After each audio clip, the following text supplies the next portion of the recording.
هيا نذكرها بدأت في عام 2011 مشاكل ما بين الشعب وما بين علي عبد الله صالح في هذيك الايام. والله الدنيا من هالايام قد راحت، وجلست من عام 2011 لعام 2024 وهي في هذه المشاكل. لكن خلوني بختصرها لكم من البداية وش اللي صار.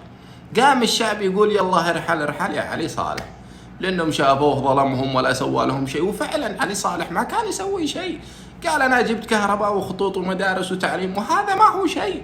الناس تطورت وصلت الفضاء وتعلمت، وعلي صالح قاعد يمن عليهم بالماء والكهرباء والاسفلت. ما علينا، استمرت المشاكل والمهاترات والراحة والجاي إلى عام 2015. قام علي عبد الله صالح وقدي هذه المشاكل والروحة والجاي سلمها لعبد رب منصور هادي اللي هو كان حقه النائب، عرفتوا؟